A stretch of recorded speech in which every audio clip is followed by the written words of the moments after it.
Guys, thanks for coming today. I know it's been a really busy day for Timmy Global Health because we had a meeting this morning early at 7:15. For those of you who didn't make it and are still interested, I'll leave a piece of paper in the back. You guys can just write your name down with your email, and then we'll shoot an email and tell you what you missed. And we have some big announcements. We're going to take a trip at the end of May to the Dominican Republic, and we'll just send you out a bunch more information. So don't forget to do that on your way out. And today we've got Dr. Lemons with us. And he's going to be speaking about a lot of his experience in the pediatric field and overseas and doing global health. So please join me in welcoming him. Thanks, Christina. And Zach are my two contacts here. And I have spoken before a number of times to different Timmy groups and wanted to congratulate you on starting that relationship here. And would encourage you to stay passionate and linked with it. And I'll share just a few about my experiences and our family's experiences overseas, mostly in Kenya, and kind of perspectives that I've gained over the years. But I always learn a great deal more from the people that I'm able to speak with, and especially the young people like yourselves. I know many of you are nurses and nursing students, and many of you are medical students. I guess those are the two here. How many have been overseas on some type of work effort? Most of you. That's impressive. I always think that we took our first time. I'll show you two of our three kids, and it's been 20 years ago, and from that experience, I've always encouraged anybody as young as possible to either your own children or yourselves to take advantage of opportunities if there's any way to participate and engage in some relationship building overseas, particularly in developing countries. So congrats on that, and thank you for being here. So I called this the Expecting the Unexpected. And a couple of years ago, I gave the last lecture for IUPUI, and I called it The Unanticipated Consequences of Love. It's kind of the same. I work in a children's hospital. I do newborn intensive care medicine, so neonatology, and directed our division for many, many years. I've been at Riley, primarily Riley, for 36 years now, I guess. And we have the largest division of neonatology probably in the world, right here. A huge clinical program, huge training program, the biggest research programs of any division in the country, and huge advocacy now. And actually several of our faculty are formally partnered with Kenya, interestingly, through large grants from the National Institutes of Health, studying more public health related issues, but primarily focused on maternal and infant health. And that's what I've mostly been interested in, are women's rights and children's rights for a long, long time. So expecting the unexpected. So looking back, I wished I'd had better anticipatory vision, I guess, and could have expected better, I think, and taken more advantage of it. But I always encourage young people to say yes to everything, because looking back, I could never have predicted how many doors opened and circles were created by people that I happened to meet. And I trained at every level in a different part of the country. And in retrospect, that was a good thing. I met so many different people that down the road, in some way, often reconnected and opened another door. And so trying to learn to expect the unexpected, or at least be open with your mind, heart, to possibilities, and seeing the bigger picture. Most young people, I think, have great vision and large dreams. And I think we, as we go through our educational systems, oftentimes try to diminish some of those dreams kids have, and I think we don't do a good service for that child. So try to maintain the big dreams and see the big possibilities, because oftentimes it can be a lot bigger than one might think of at first glance. So I spend a lot of my time partnering. Which button do I? Oh, probably here. No. Zach, can you have me? Yep. Yes.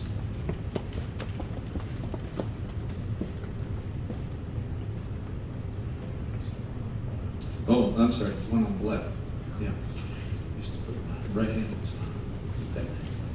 So I'll tell you briefly the story of the IU-Kenya partnership, Indiana University-Kenya partnership. And some of you may know this. It's a great story to read online. To me, I've never seen yet anything like this partnership anywhere else in the world.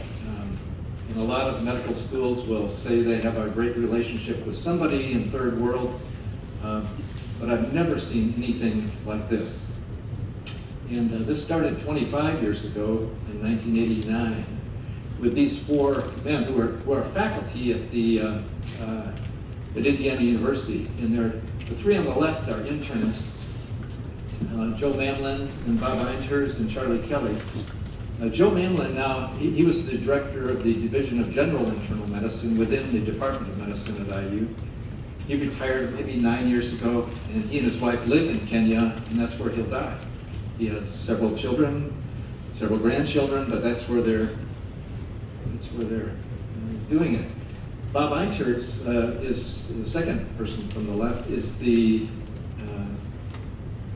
head of the entire IU-Kenya partnership now.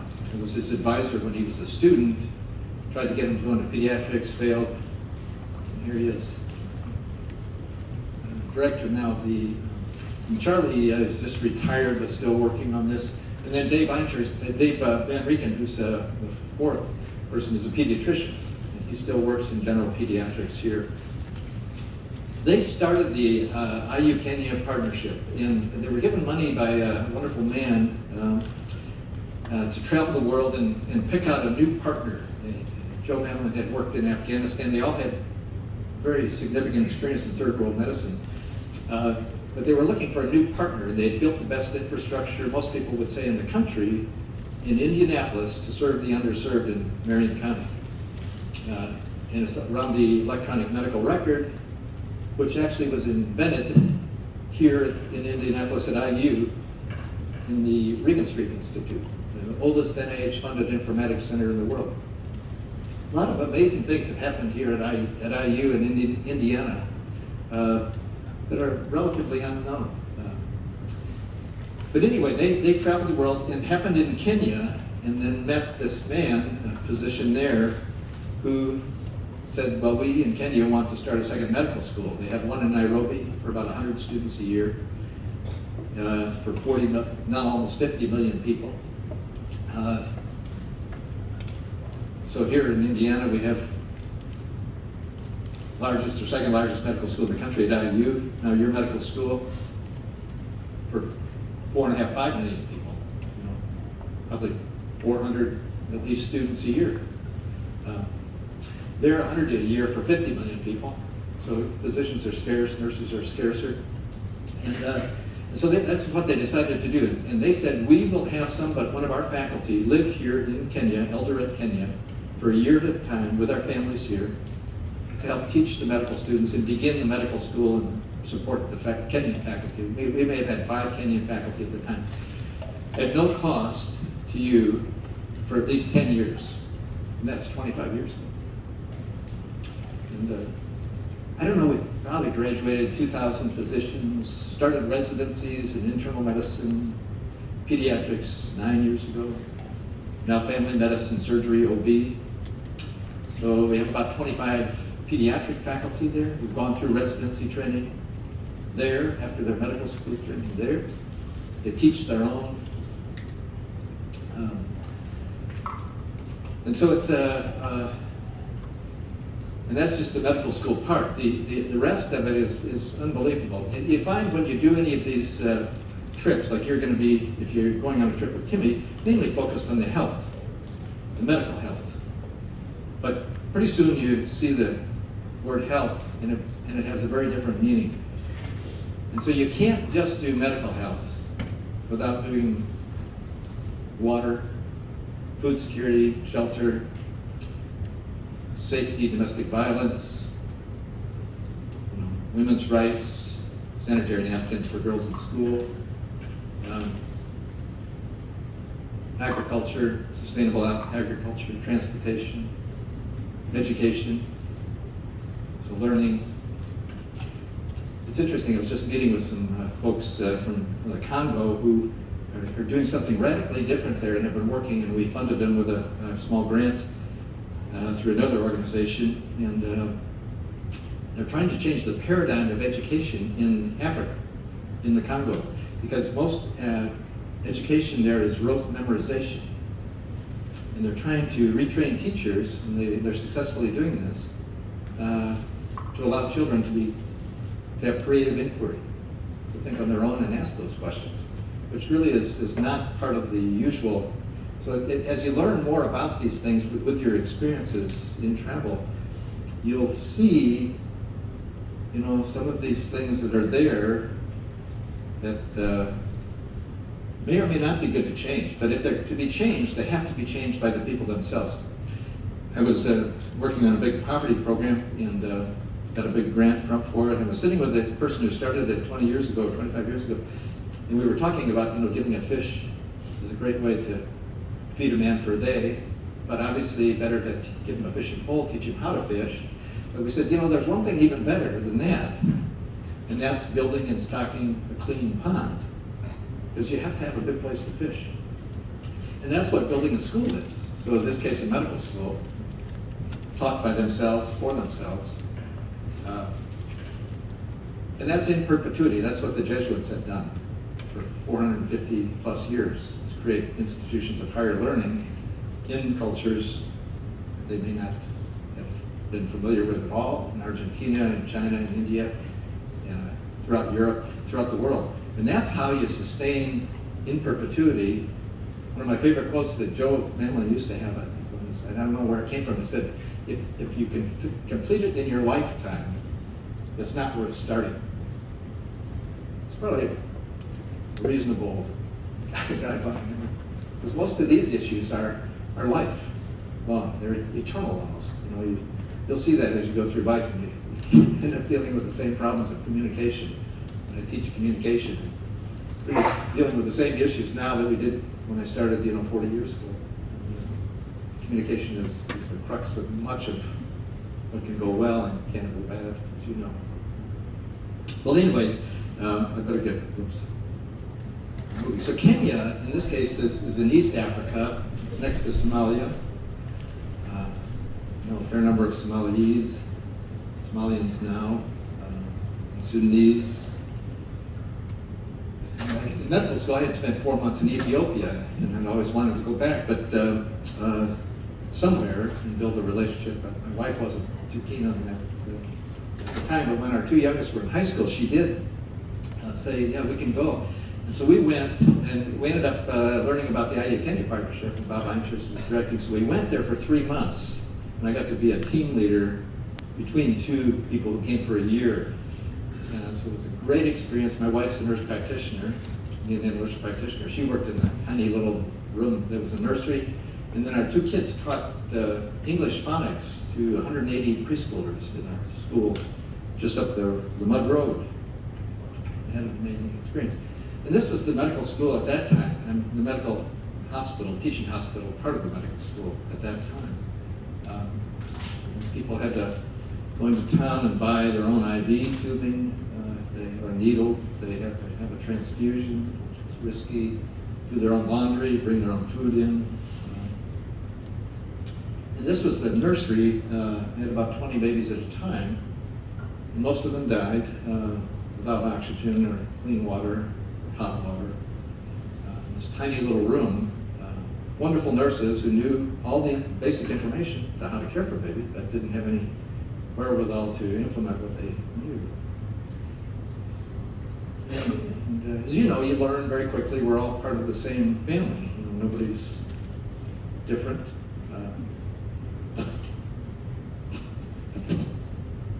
There was a quote when I gave the last lecture. 2 weeks before I gave it, I was telling this story of this little girl who was one of the sickest premature babies we cared for the last 40 years out of the hundreds of thousands of kids we've cared for at medical school. And she is now 6 years old. I didn't think she would survive, but I showed a picture of her, and she had 2 experimental reconstructive surgeries of her pharynx. She had long-term tracheostomy, home ventilator management, and so on. And I thought she would never talk, much less walk. Well, here she is singing with her dad, who was a country western singer, at the IU Dance Marathon. Right. Look. 2 weeks, I was think of these experiences, I get a little emotional. So her name's Molly. So 2 weeks before I get the last lecture, her mom sends me this little blurb, it's a quote that Molly just told her, wrote down for her. And she said, "I am unique, we are all the same." And I thought, yeah, that's it. How does the 6-year-old get that? We don't get it, you know. But it's true, and you learn that very quickly, of course. So I told that apparently one of the professors of pediatrics, Dr. Esselmeyer, who's still there, became the dean of the school, now principal over the nursing school, public health school, and medical school, and dental school.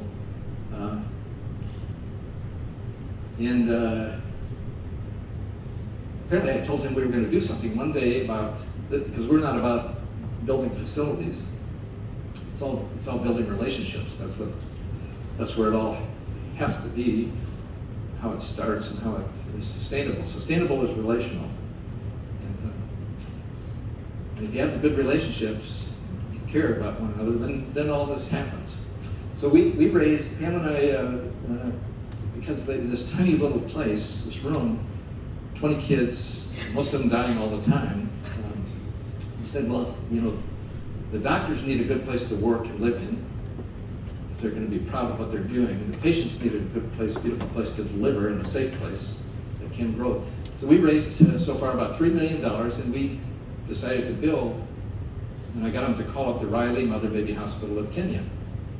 And so this is the, and all those, amazingly, I'm going to talk too long, I tend to do that. So Zach says too many stories, but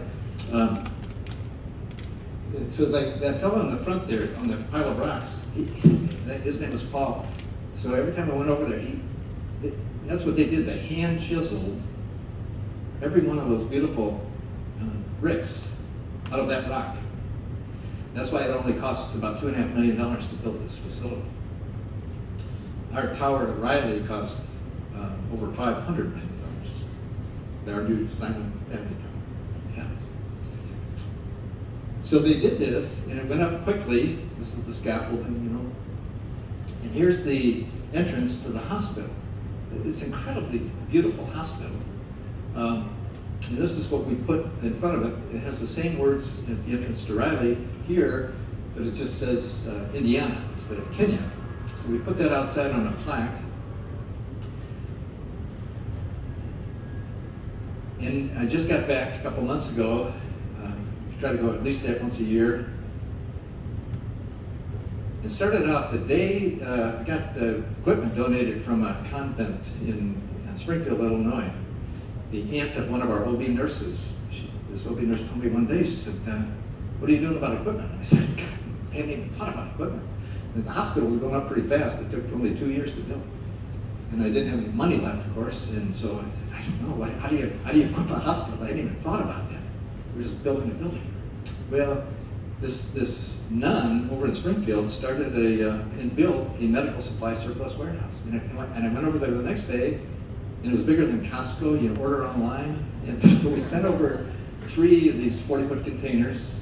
They said that when it arrived a couple months later in Eldoret, Kenya, they opened it all that night and started delivering 7,000 babies a year, 20 a day, the next day.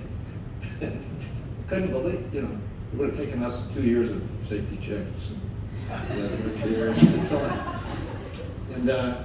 And now they're delivering over 17,000 babies a year, bigger than anything by far in North America. Biggest delivery service in East Africa now. We have about 80 babies a day in the newborn intensive care unit there. How long did it take you to build? Just 2 years. And that was right, we had to stop for several months because of the violence at that time around the elections. So it opened in 2009. And you know, it's gone so many directions, and I won't be able to share certainly all those stories, but so that's what happened. So I showed this picture because this is the man who built it. And I don't know how we ended up partnering. He's an Indian man, and a lot of business in Africa is owned by Asian Indian. And there's a huge, it's almost like the black-white prejudice that has existed here 70 years ago between Indian and African. And it was amazing to see over the years how some of this has changed because of the partnerships I think we've built there. Well, this man is a tough businessman, and he never built a hospital before. And so he has 2 sons now, and got to be really good friends. Because the day after this opened, he was there at this big dedication ceremony, the Minister of Health was there, we were on TV and so on. And after we did that, we walked through the hospital the next day when it was open. And I could tell he was just starting to see, he never smiled. He could just begin to see what he was seeing, that this wasn't the hotel, you know. He was starting to see what the impact of this really was. This is a hospital for women and for obstetrics and newborns. And when we got down to the NICU, he stood there outside looking through the windows, and all these tiny little premature babies were there, you know. And the mothers were there and breastfeeding and so on, tiny babies. And he started crying. He said, "I'm crying." Because I looked over and around, he had a tear going down his cheek. And that's when we became best friends. I mean, I worked with him throughout the time, but that was what, I saw this kind of opened his heart. Now, his 2 sons, who both had master's degree from London in different finance and real estate, came back, and every time I go now, I always go over there and meet with them for an hour. They live right in El Dorado. And his sons now are involved in building and investing almost all their real estate projects in these kinds of humanitarian efforts. They have to have some type of humanitarian benefit now. It changed their whole commitment. So it was really fascinating to see. And then we took our oldest son on this trip. He had never been to Kenya. He was the rebel at the time. And so we took Ken with us, and we were sitting up at the postpartum ward. And it was really great because we were sitting on the bed there, some of the moms, and they had their babies, and the nurses were saying, you know, we're getting a lot of wealthy Kenyan women, which are, you know, 0.01% of the population, but they were coming there now to deliver in the mother-baby hospital because they saw it, they heard about it, and they were shocked, the nurses said, when they went home because what they were expecting to pay, you know, they were ready to pay $1,000 or $10,000. But they had to pay a tiny fraction, you know, $40 or something for their whole experience. And they were shocked because that was the government rate. On the other side, they said they were, the vast majority of women were coming in and were getting very angry at the nurses because they thought they were being put on the private wing. Many hospitals in third world will have a private wing for the wealthy. And then we got to tell them, the nurses got to tell them, no, we're all the same here. And that was probably the most impactful story that I heard around finally, you know, being able to say, everyone deserves a chance for a beautiful start to their baby's life, even though they were going back, of course, into abject poverty. And as you know, that doesn't change the hope, the importance of hope. So, and this is maybe not the best definition of compassion as a whole, but it's probably the essential underpinning for understanding compassion. It's the interconnected recognition of the interconnectedness of all things, not just all people, but our entire cosmos. Everything we do ripples, and we don't see it often. How far, you know, a good thing or a bad thing we might do or say ripples almost forever. And what we do in our environment is equally important to what we do with people. it's all the same relationship. You know, reconciliation is, from a faith-based perspective, is defined as right relationship, setting right relationship, both with the Creator and with our cosmos, or humanity. And so it's all about right relationship. So insofar as we can participate in right relationships, then all the rest, you know, can happen. So I spend a great deal of my time now connecting people. We do a class every Sunday at our church called Faith in Action for 9 years now. And it's mostly about justice issues. We had 330 people speak now to share their personal journey, whether it's about homeless or poverty or sex trafficking or domestic violence or whatever it is. And those people oftentimes don't know each other. And so getting people aware of this work in the first place, and then connecting several, then the spillover effect becomes much greater, as you know, the synergy, the collaboration, as they call it, collaborative impact. Well, this was one of our nurses, and Ashley Bowling is her name. So we were doing one of our fellows designed a research project to redesign the curriculum for low resource setting around NICU nurses. So she collected data for 3 months, did educational programming for all the NICU nurses. There are only 26 caring for 3,000 babies a year. We have 200 caring for 800 babies a year. That's right. And then 3 months afterwards, collected outcome data after the educational intervention. So Ashley was one of 4 nurses we brought over to help educate the 26 nurses. Well, she turned 29, I think, or 28 while she was there. It was about 1.5 years ago.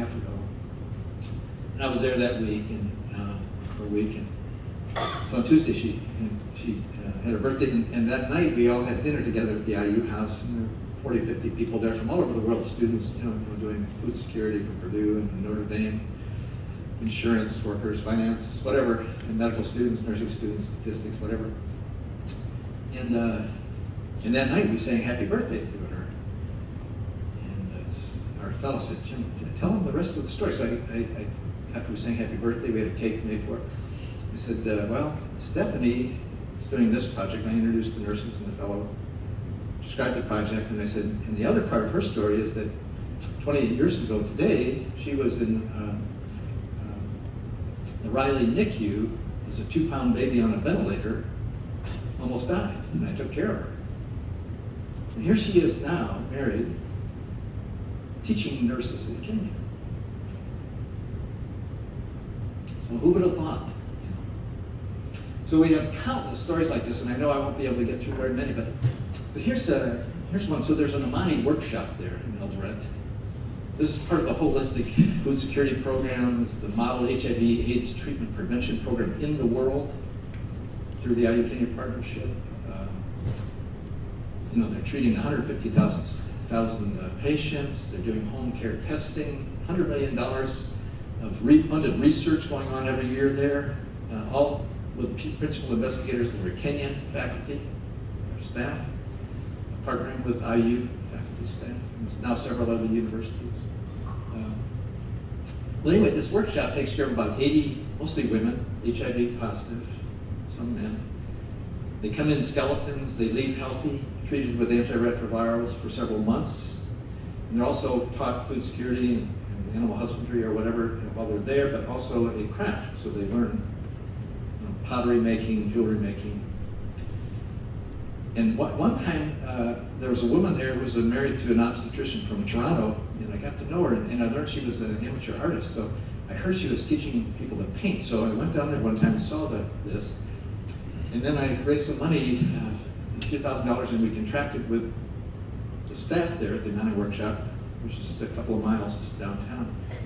And spent a month. And I said, would you let this woman pick 10 or 12 artists, first-time painters. And they painted, and they created this art. These are hangings, but they paint mostly on wood, black, And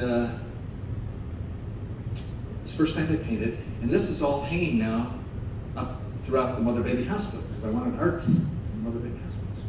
So one of the faculty took high-resolution photos, sent it to me, And I sent it to parents of these twins that I took care of now almost 30 years ago. And they were incredibly sick, 25-week gestation, 1.5-pound babies. But they survived. And this is them. We went to Franklin. Great kids.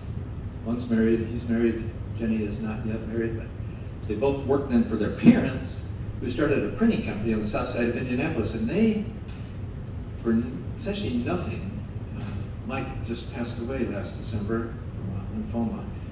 But Janet, Mom, they made 2,000 copies of this coffee table book, which I'm still trying to sell. I'm giving most of them away, unfortunately. I'm trying to raise money to introduce fine arts into Western Kenya, with instruments, cameras, pencils, paintbrushes, because we work with 4,000 orphans in a different faith-based project out of Indianapolis, helping them through school, in 28 schools. So I'm hoping to introduce fine arts in a more organized way. Let kids show their gifts, who've never had a chance. Anyway, this was another connection that just happened back through Riley. And a lot of people want to help, but often never know how to do that.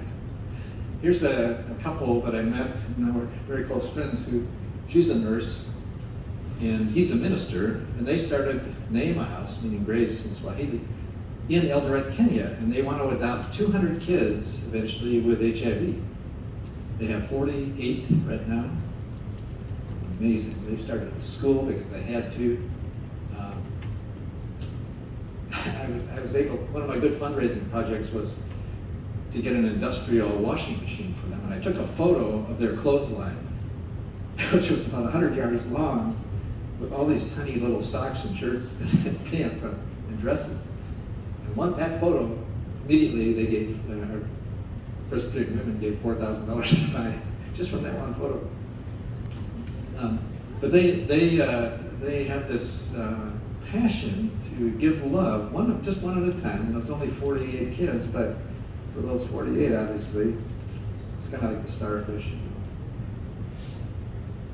Sometimes you can touch 1 million, sometimes you can only touch one.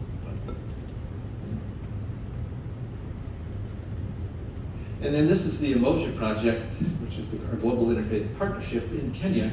And Joseph here, standing just to the right of me, from your right, is the staff person full-time in Kenya, Western Kenya, who's managing this project with the 28 schools and 4,000 orphans.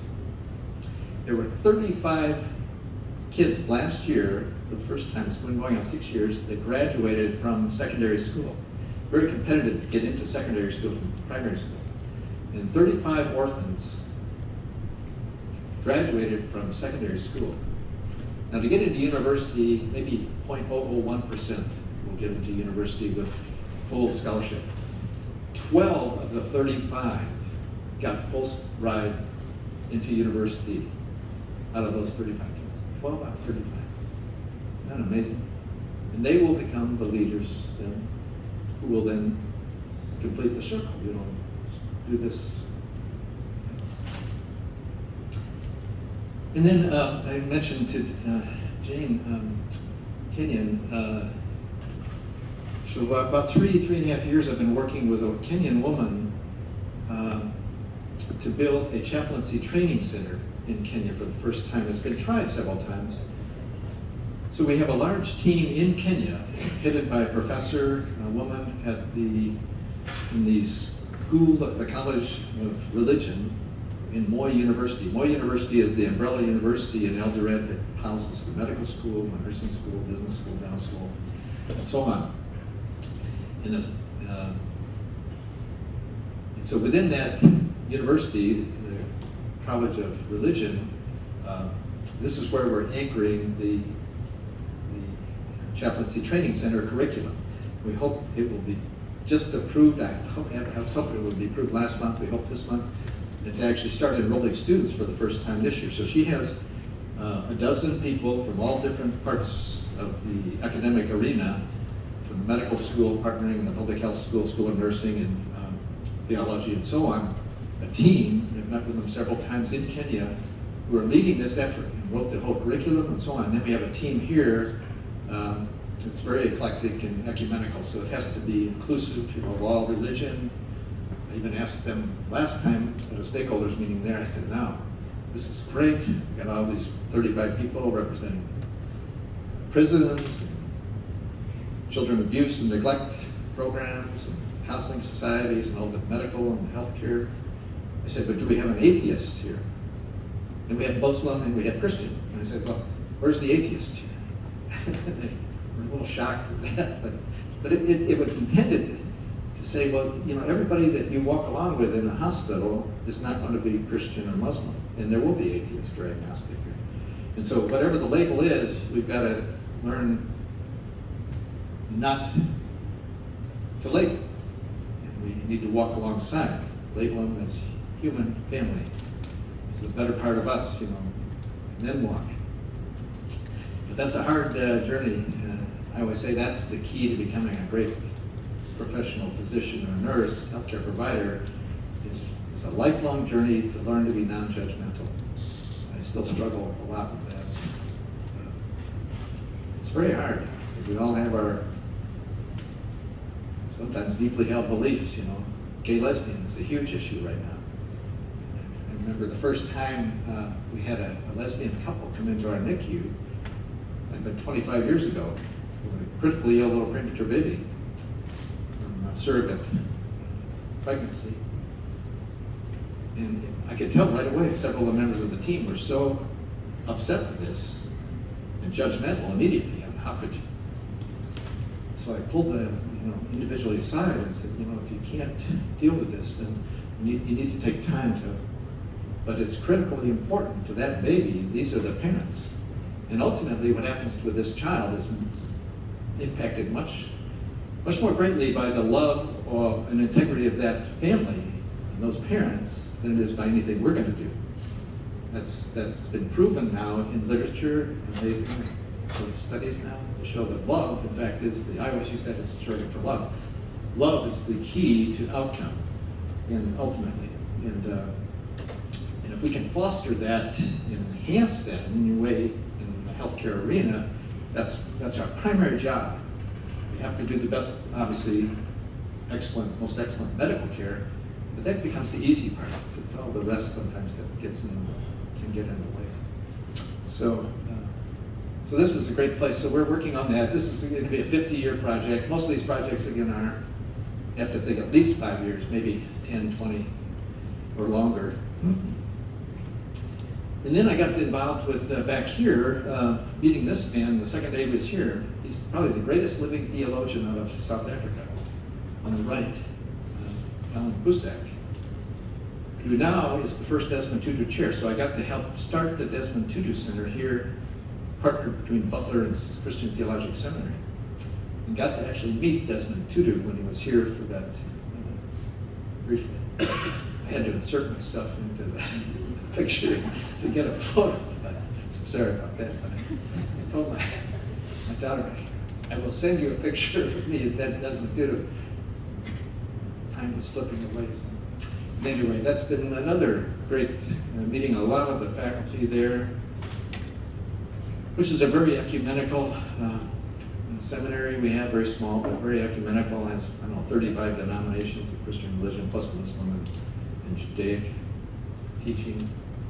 And then most recently, I used to work for about 20 years and traveled a lot of the world, developed the world. And I was fortunate to chair some committees for the American Academy of Pediatrics and got involved in hearing screening and wrote the statement for the country, for the American Academy of Pediatrics, recommending universal newborn hearing screening, which then went into essentially law. So, and I traveled much of the developed world, and now almost every developed country in the world does universal newborn hearing screening. And that's a whole story in itself, but I was over with my wife about 1.5 years ago in Kenya, and coming back through Nairobi, went through Kenyatta University, which has over 60,000 students, with a friend there who used to work at IU as a pharmacist, a Kenyan woman, who then moved with her family just last year back to Kenya to teach in a new medical school at Kenyatta University. So she took us on a tour.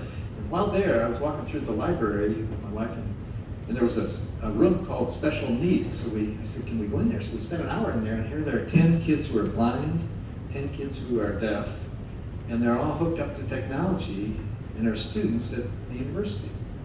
I thought, how awesome that is. And this old fellow was kind of coordinating this little section.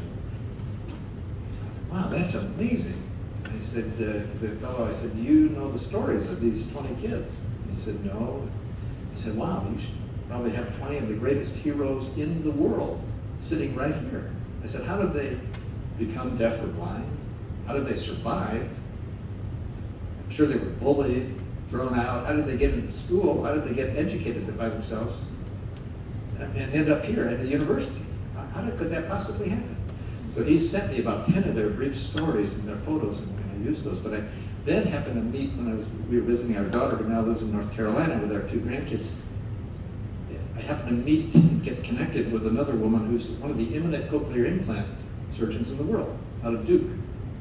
She's good friends with the new chair of ENT here, and the previous chair of ENT here at IU was also one of the eminent cochlear implant people. They do huge research around that. So anyway, I called her, and we met in North Carolina, and then we met subsequently September. And she ended up going to Kenya in February for the first time.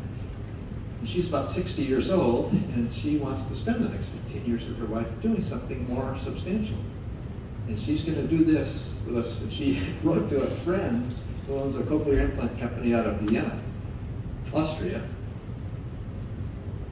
We got a $250,000 grant 2 months ago to start this program, and we have a PhD student there, audiologist, who's 46. I met with her in Nairobi on Sunday this summer, who's coming over here this month, later this month for 2 to 3 days to IU to begin learning more.